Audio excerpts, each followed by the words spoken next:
is going to do our introduction for our speaker. Hi. I am honored to be here because this man and that woman, Martin and Staples, have been part of my life as a high schooler. My family and I were part of St.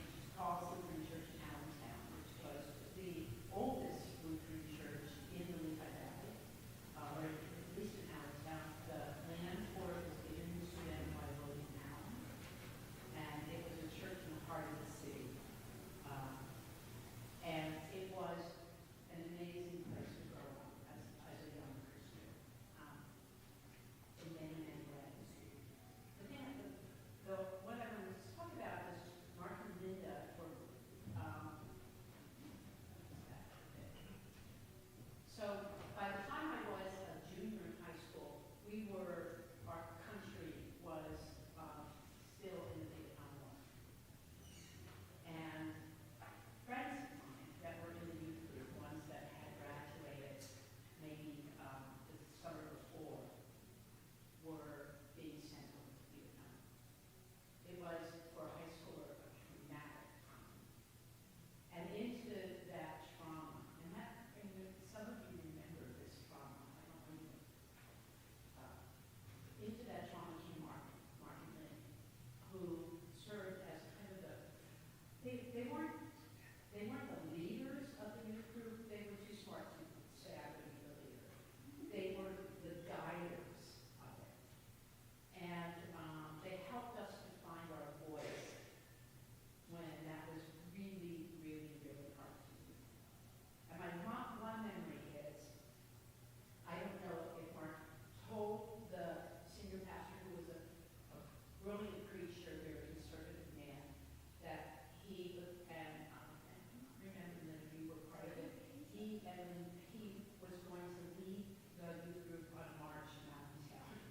And did take us we weren't far from the center of town. He took us to the monument on 7th Avenue, 7th Street, and Hamilton. And there was a demonstration there. And what Mark did for us as good as young people, and especially for me, is Mark gave us a voice. So many of us, and I know some of you, were just scared. And that's what he's done all through the years. As a reporter at the Morning Call, as a reporter for the Lutheran Church all around the world, he's given people a voice. There's nothing more powerful than that.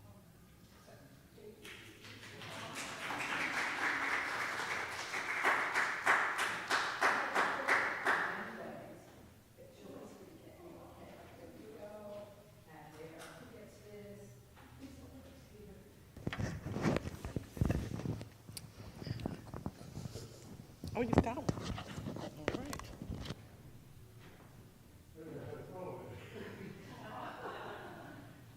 People have told me about this book that I've written. And what they value about it is it gave people a voice.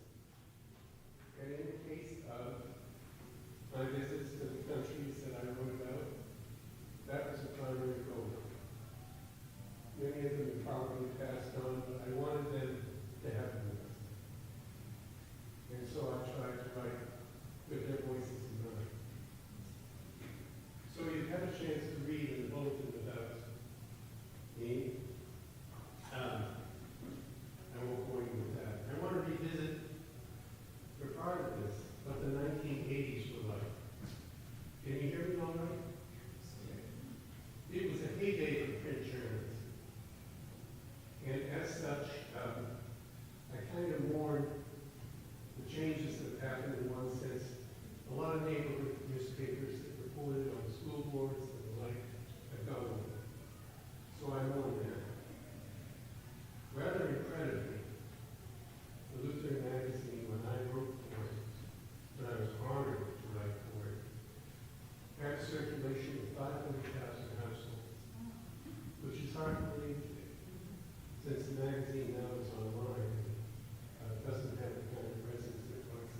travel around the world with heavy camera bags, a heavy camera bag, with multiple camera bodies and every lenses and lots of film.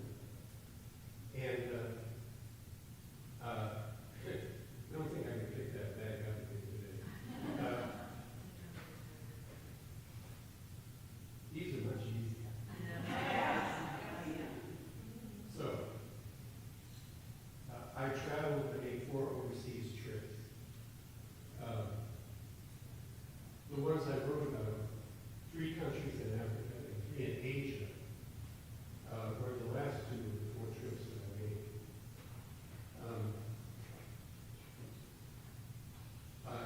It's when I left the Employer magazine, Paper Trexler, who was the editor, sent me a farewell paper. We sent Mark Staples all over the world. The problem is he kept coming back. So now, a little synopsis on each of the countries I was privileged to visit. I don't know how many of you have had a chance to read the book. It's all right. So first, my first trip in the early 80s was to Africa. So in South Africa, I had obviously a visa to go to South Africa. It wasn't early to get the visa, but we finally obtained it. And when I got there, I actually worshiped at Orlando Lutheran Church in Soweto, a very historic church. Actually, Winnie and Nelson Mandela lived in the Orlando section of that township after he got out of prison at Rhode Island. So I worshiped there. It was an unforgettable and inspirational experience. Next stop was to Namibia. Finnish missionaries introduced Lutheranism, the Lutheran tradition, to Namibia. And it is by far the largest tradition, I think to this day, in the territory of Namibia, which actually became an independent country 10 years after I was there. While I was there, the World Court and the United Nations had both declared that South Africa was administering Namibia legally. It's a country rich in manganese and chromium, lots of valuable materials that I'm sure South Africa wanted to keep hold of. So that's so much for Namibia. Moving on to Zimbabwe. Zimbabwe has a complex history. I'll try to summarize it with some degree of dignity. The road to independence for Zimbabwe was complex. Beginning in 1965 until, I think, the year 1979, was an episode called the Rhodesian Bush War, where there was tremendous internal strife leading toward independence and the franchise, which was finally granted to all of the citizens of the country in 1980 through an agreement, a settlement agreement. It was a long time in coming. The folks from Zimbabwe, so the settlement was in March of 1980, and I'm sorry, there was an election in March of 1980, and the country was awarded the International Understanding of Independence in the next month, April. So I was in on the ground floor at Zimbabwe when it became a country. I was there only 7 months after that was granted. And it was really an emotional experience. There was a palpable sense of freedom in Zimbabwe that I had not felt in South Africa. Our children went through a rough patch, I know, during the pandemic. They had to change the way they went to school. Schools were closed for periods of time. I don't want to minimize that. But imagine for a children, because of civil strife around you, could not attend school at all for 5 years or more. So what I witnessed and took pictures of, which you can see in the book, were children and youth trying to register to go back to school. The only problem was so many of the buildings and classrooms had been destroyed by the war. And so there weren't enough classrooms, there weren't enough teachers, there weren't enough books. Some of the children I met had gone to 4 or 5 different schools, clutching $15, hoping to register.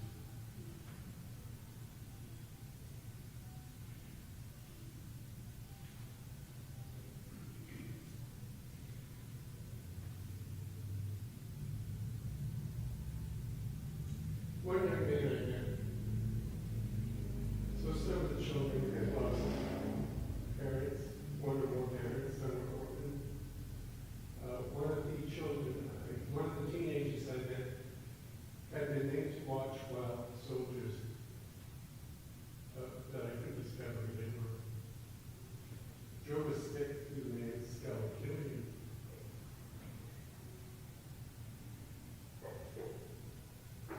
That was a painful story. Okay. The Lutheran World Federation, if you make gifts to the Lutheran World Federation, what they did to help Zimbabwe recover through rebuilding was truly remarkable. I would say to see some of that. Flash forward to Asia, several years later. I first went to the Philippines. It was about 10 months before Ferdinand Marcos was approached.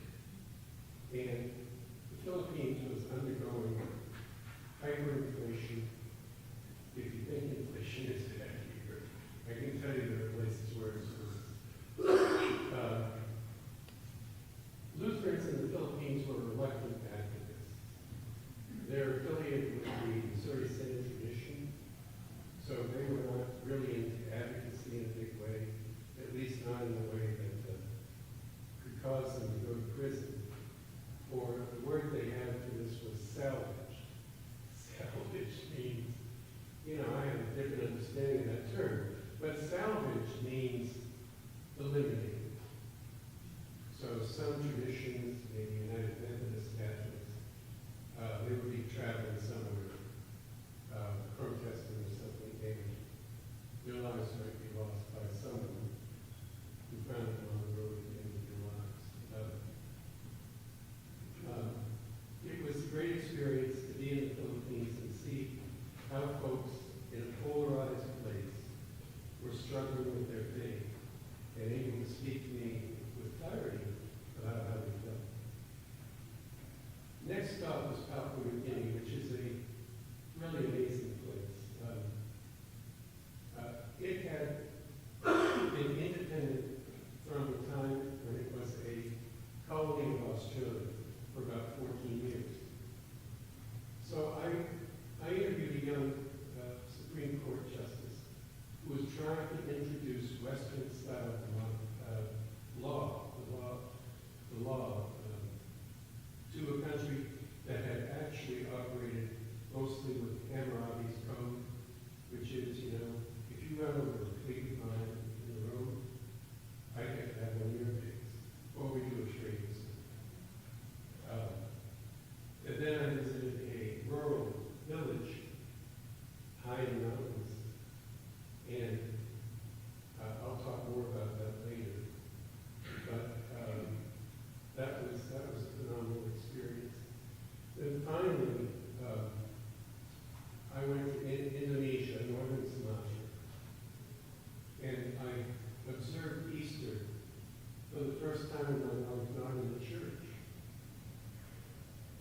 The Batak Lutherans, who have quite an amazing history, are very clannish, very family-oriented. So they celebrated Easter in the graveyard. Picture 1,000 or more candles in the graveyard, music playing, and folks being at the gravesite of their relatives and celebrating Christ that way. It was remarkable. It's a good chapter to read during Holy Week, by the way. At least that's what I'm told by others. So how did this book actually come to pass?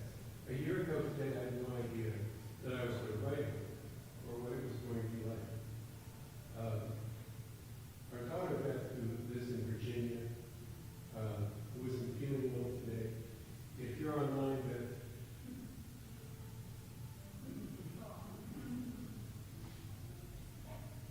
we talked about the book last October. What I have done, and I urge you to consider doing this, is I have written a memoir for family. It will never be published. It was called Soulful Chapters of Writing About the Church Influenced My Faith. So it's like 39,000 words. It's very little. I wrote that memoir, and Beth had read it when I went down to Virginia. She teaches publishing and creative writing at Washington University. She's a tenure-track professor. Proud of my whole family, some of them here. So she was talking about the book, and parts of it that really affected her. And I said, do you think there's a book anywhere in here that I'm going to write? And she said, Dad, you've been to these countries that people hardly ever get to see. Why don't you think about writing about that? And so I went home. I have lots of old slides in my desk. And I have to put in word for the ELCA archives. They found some of my stories. They had probably a couple of thousand radios of mine in black and white images I shot in the days I worked for the magazine. And they sent me all kinds of stuff to use.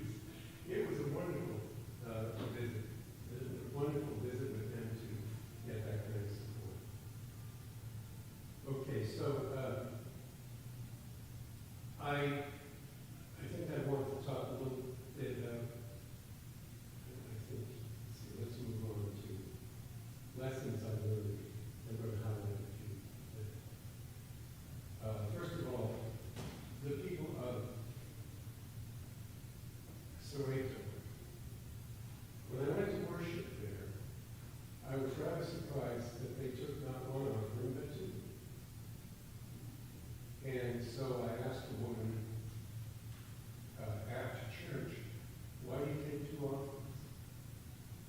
And this woman said, well, and these are some really poor people, but not poor spiritually. And they said to me, she said to me, well, we think we can never get enough money because of all God has done for us.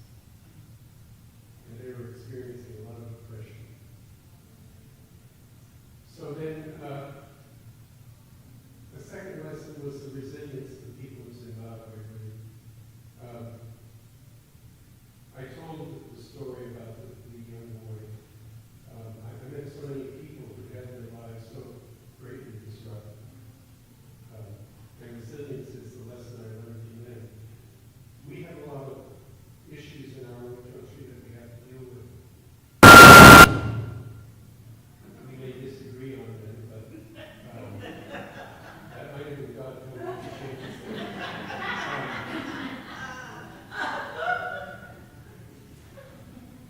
So anyway, I just was really moved by all they were going through to establish a new, at that time, it really felt like a democracy. Robert Mugabe, who was elected in a landslide election to be president, later turned pretty autocratic and was eventually ousted from office. But at the time, there was a really fresh spirit about getting things started. That was one of my inspirations for writing this book. In a time when we weren't around to see our country founded personally, I got to see two young countries doing their best to establish a new governmental system and an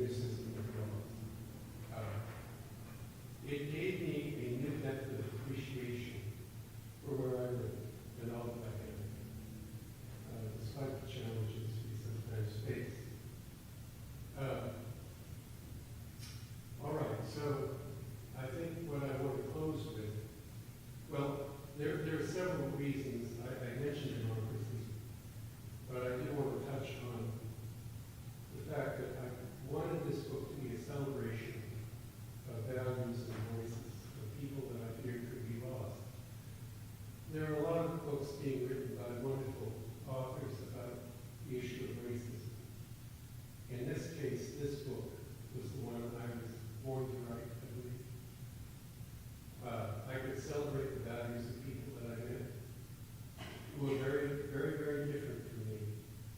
I believe today we're experiencing two kinds of climate change. One form is meteorological.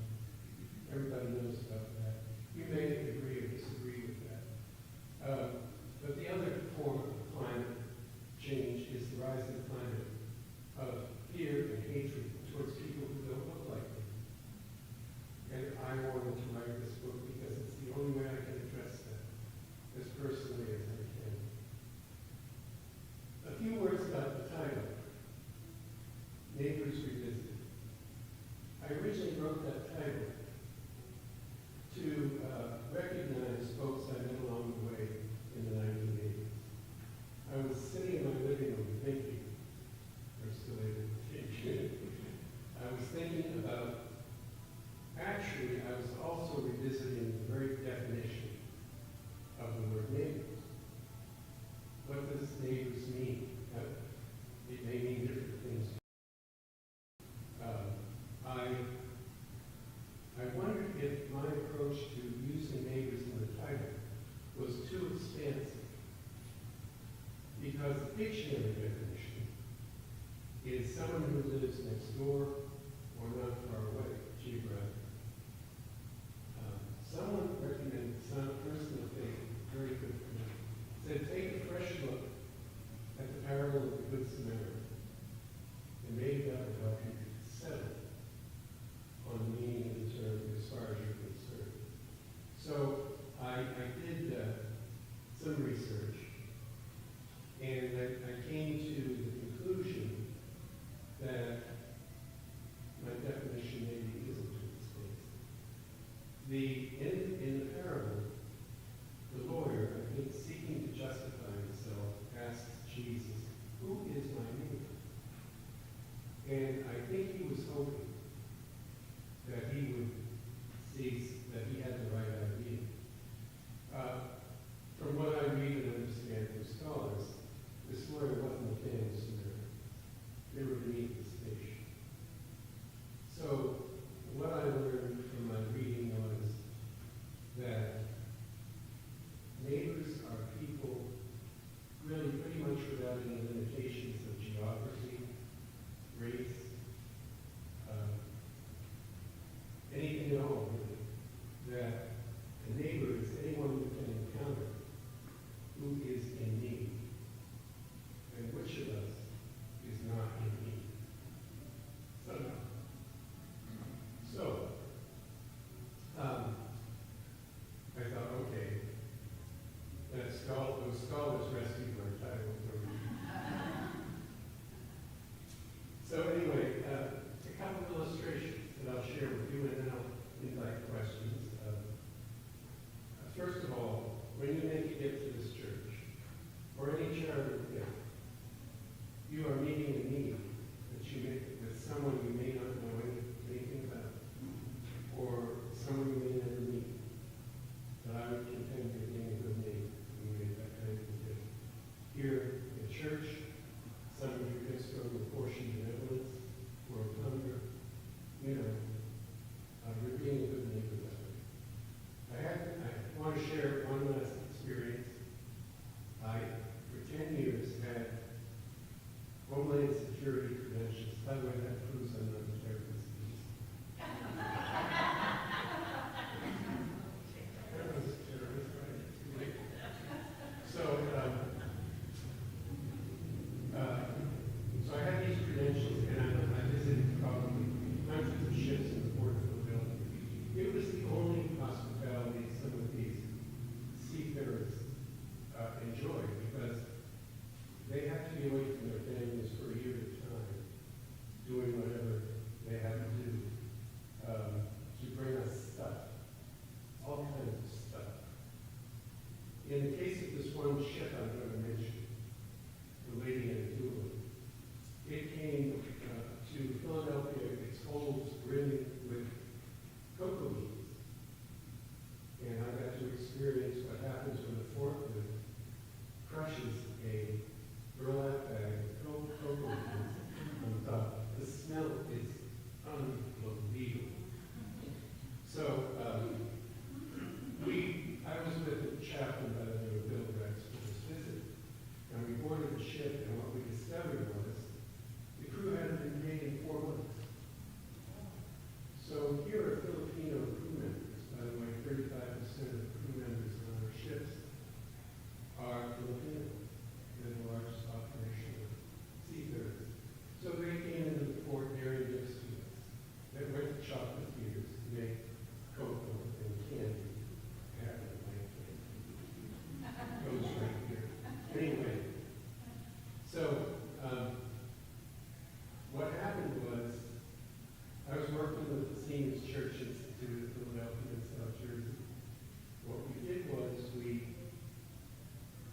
we had the ship that came to help the Coast Guard until the middle of the day.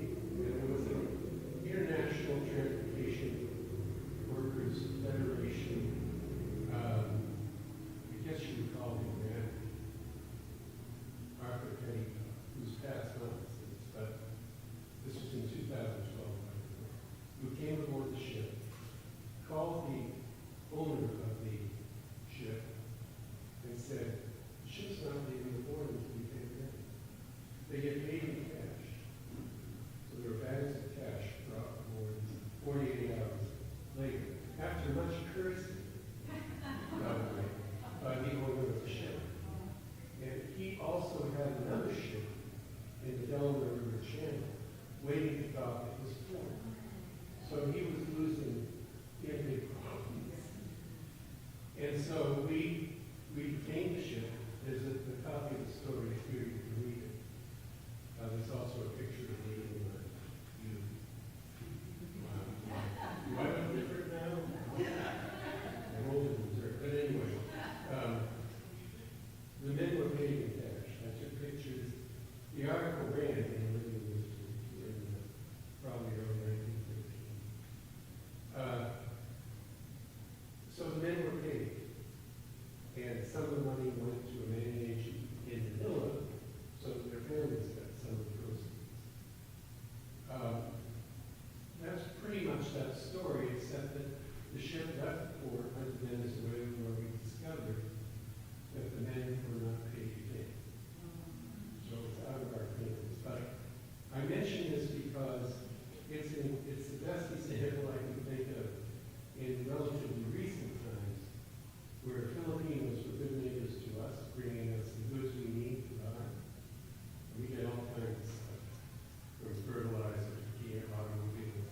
It's along with Chilean grapes, bananas, pineapple. These people do this at great sacrifice, because the weather is often fair, and they miss their families. And then we got a chance in this case to be good neighbors back. So that's it. I'm grateful that my dear daughter Kate is here, and Lucy, and my grandson Ben and John. Thank you for coming. And Ketchy. That's a long story in itself. He flew here from London yesterday. Wow. Did anyone come from Brotherhood of London? Thank you. It means the world to us. It's like your daughter's son. So, I have to revisit one other story. That's an explanation of the cover of this book. I forgot to mention this. So when I flew to this Papua New Guinea village in the Highlands, it's a really remote place. I went there in a single-engine Cessna plane bearing mail and medications for the villagers. So, of course, I was only going to be there 22 hours, so I had a long list of things I wanted to do. Taking pictures, doing interviews, all of this learning about the people in the village. And the missionary who met me said, well, you can't get started right away doing that. And I said, well, wait a minute, I'm going to run out of time. And he said, well, before you can do any business with these people, they have to know you. We live in kind of a transactional culture. I don't know about you, but sometimes you have a lot to do. You run into a drugstore and pick something up. I used to pick up shampoo. But you don't really think about who's checking you out at the counter. You may not say anything other than putting your credit card in the little chip thing or whatever. These people are totally non-transaction. So I needed to spend my first evening there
questions that I raised the night before, he was prepared, he gave me the answers. By the time the mail plane came back at 2 o'clock, I had had more than enough time to do everything I went there to do. These are people who suddenly printed. I didn't find it printed at all. I think sometimes I was the primitive one. So it was just a beautiful time. I'm happy to field your questions if you have any. The book is for sale on Amazon as an ebook and as a paperback. And I have some here that you can have if you want me to sign. Basically, that's my story. I think we have a couple minutes for questions. I have two basic questions. First of all, the tradition of taking two offerings that you mentioned, that's part of it. The early church did that in the very first century, but they did it because the first offering was to support the ministry of the church. The second offering was for the hungry, the poor, and the disenfranchised. So I don't know why the church changed that, except they were scared that people weren't going to give any money to the operating of the church. They thought they'd give it all to, I don't know, but that is that's an ancient church tradition to take two offerings. So I read your book yesterday in one sitting, and I can say I came away from it with a tremendous amount of pride in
And so I went down and had the interview, and I was hired by them. It was digest size at that time. By the way, the magazine had seen it. It was published 22 times a year, 32 pages plus cover, news and features. It was kind of a big deal in this day. Anyway, so he hired me and gave me a salary figure. And I said, no, I really want to take this job. But what is the chance? Is there any chance that the figure you just quoted me is going to be changed by some cabinet or department somewhere? And he swore me up and down, no, no. So I ended up working for the magazine that I described. So you were pretty young when you kind of just to follow I had a lot of hair.